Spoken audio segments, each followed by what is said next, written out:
রাজনৈতিক সংশ্লিষ্টতার অভিযোগে আটক সেনাপ্রধান জেনারেল ওয়াকারুজ্জামানের বিরুদ্ধে তদন্ত আদালত গঠন করার কথা জানিয়েছে আইএসপিআর। প্রাথমিক তদন্তে তার বিরুদ্ধে অভিযোগের সত্যতা পাওয়া গেছে বলেও আইএসপিআর এর বিজ্ঞপ্তিতে উল্লেখ করা হয়েছে। আওয়ামী লীগ কর্মীদের প্রশিক্ষণ দেওয়ার অভিযোগ ওঠা সেনাপ্রধান জেনারেল ওয়াকারুজ্জামানের বিষয়ে অবগত সেনাবাহিনী তার বিষয়ে তদন্ত চলছে বলে জানিয়েছেন মিলিটারি অপারেশনস পরিদপ্তরের পরিচালক ব্রিগেডিয়ার জেনারেল মোহাম্মদ নাজিম উদ্দৌলা। বনানীতে আইন শৃঙ্খলা নিয়ে নিয়মিত ব্রিফিংয়ে এ তথ্য তিনি জানান। রাজধানীর বসুন্ধরা আবাসিক এলাকায় একটি গোপন বৈঠকের আয়োজন করে কার্যক্রম নিষিদ্ধ আওয়ামী লীগ। এমন অভিযোগের ভিত্তিতে 22 জন নেতাকর্মীকে গ্রেপ্তার করেছে পুলিশ।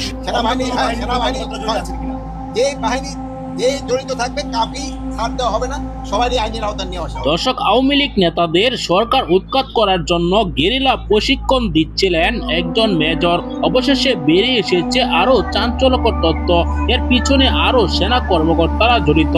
যারা যারা জড়িত আছেন তাদের বিরুদ্ধে ব্যবস্থা নেওয়া হবে কঠিন হুঙ্কার দিয়েছেন স্বরাষ্ট্র উপদেষ্টা। ইতিমধ্যে জানা যাচ্ছে সেনাপ্রধান ওয়াকারুজ্জামান কঠিনভাবে ধরা খেয়েছে। আসলে ভিডিওতে আমরা দেখবো, মূল তথ্যগুলা জানবো কি হতে যাচ্ছে এই বিষয়টি কেন্দ্র করে।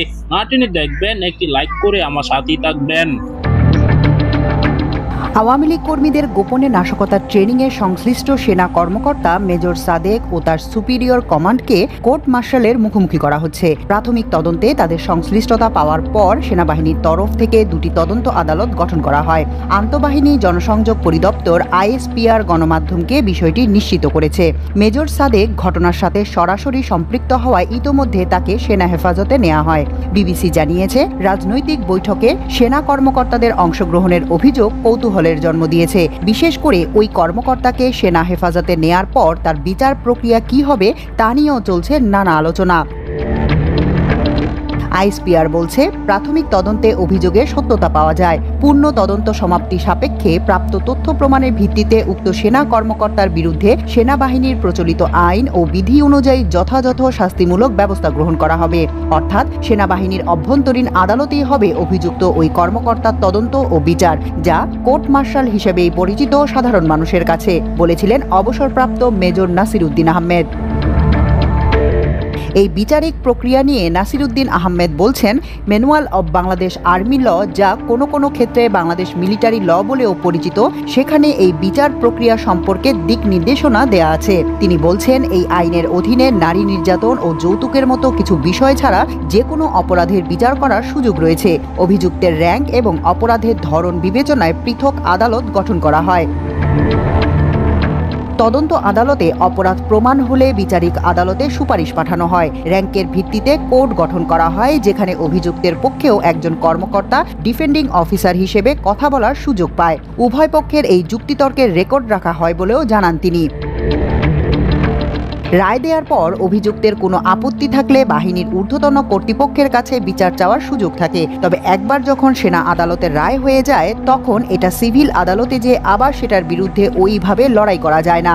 ক্ষেত্রবিশেষে এই কোর্ট মার্শাল কাউকে মৃত্যুদণ্ড, যাবজ্জীবন কিংবা 3 মাসের কারাদণ্ড দিতে পারে, এমনকি শুধু চাকরি থেকে বহিষ্কারও করতে পারে। এটা তার অপরাধের ধরন ও মাত্রার উপর নির্ভর করবে, এমনটাই জানান নাসিরউদ্দিন আহমেদ।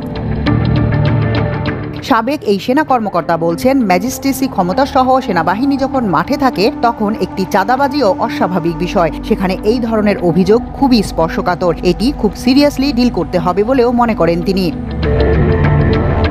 এর আগে নাশকতার লক্ষ্যে রাজধানীর ভাটারা থানার বসুন্ধরা আবাসিক এলাকার পাশে কেবি কনভেনশন সেন্টারে আওয়ামী সন্ত্রাসীদের প্রশিক্ষণ দেওয়ার ঘটনায় মেজর সাদেকুল হক সাদেকের সংশ্লিষ্টতা পাওয়া গেছে। প্রাথমিক তদন্তে সত্যতা পাওয়ায় তার বিরুদ্ধে তদন্ত আদালত গঠন করেছে সেনাবাহিনী। এছাড়াও তার কর্মস্থলে অনুপস্থিত থাকার বিষয়ে আরেকটি তদন্ত আদালত গঠন করা হয়। তদন্ত শেষে আদালতের সুপারিশক্রমে সেনা আইন অনুযায়ী প্রয়োজনীয় ব্যবস্থা নেওয়া হবে। গতকাল শুক্রবার আইএসপিআর থেকে পাঠানো সংবাদ বিজ্ঞপ্তিতে এসব তথ্য জানানো হয়। আইএসপিআর জানায়, মেজর সাদেকের অনুপস্থিতি সংক্রান্ত কমান্ড রেসপন্সিবিলিটির বিষয়ে আলাদা আরেকটি তদন্ত কমিটি গঠন করা হয়েছে। দায় নিরূপণ করে সংশ্লিষ্ট ব্যক্তির বিরুদ্ধেও ব্যবস্থা নেওয়া হবে। মেজর সাদেকের পেছনে কারা রয়েছেন তা বের করার চেষ্টা করছেন গোয়েন্দারা।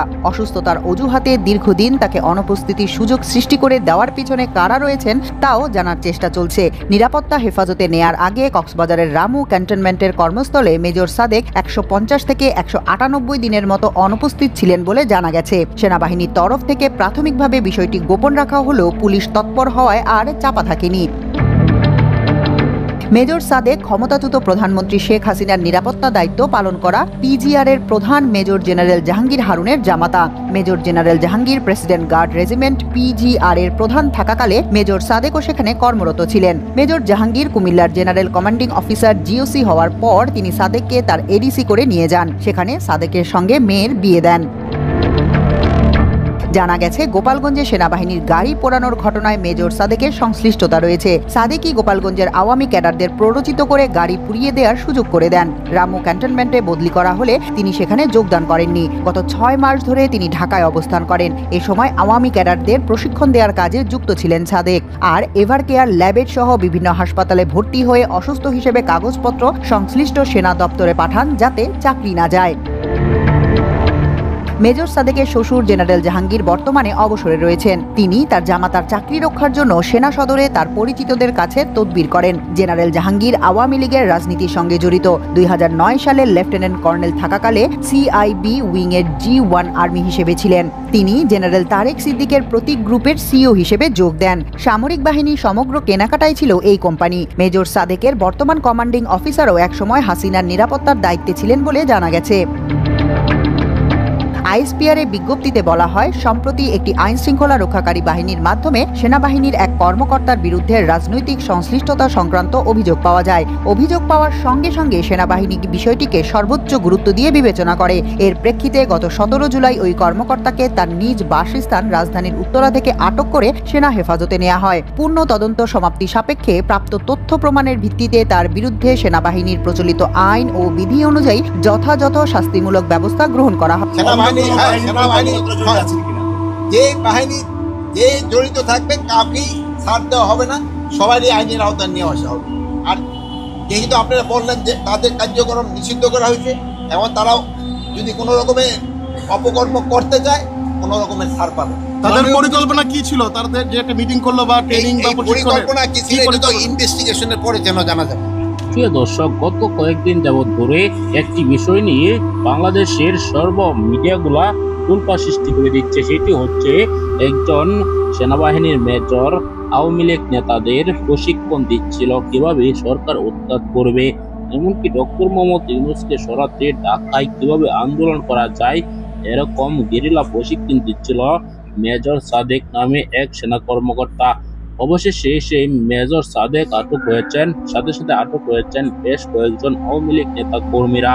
দর্শক, আপনারা এই ভিডিওতে দেখেছেন এ বিষয়ে কঠোর হচ্ছে সরকার। উপদেষ্টারা জানাচ্ছে যে এর সাথে জড়িত তার বিরুদ্ধে ব্যবস্থা নেওয়া হবে, কঠিনভাবে ব্যবস্থা নিচ্ছে ইতিমধ্যেই সরকার।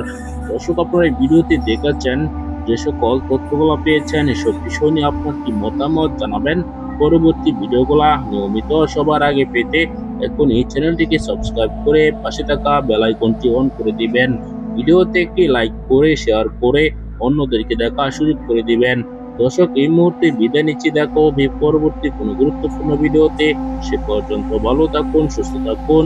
আসসালামু আলাইকুম ওয়া রাহমাতুল্লাহ।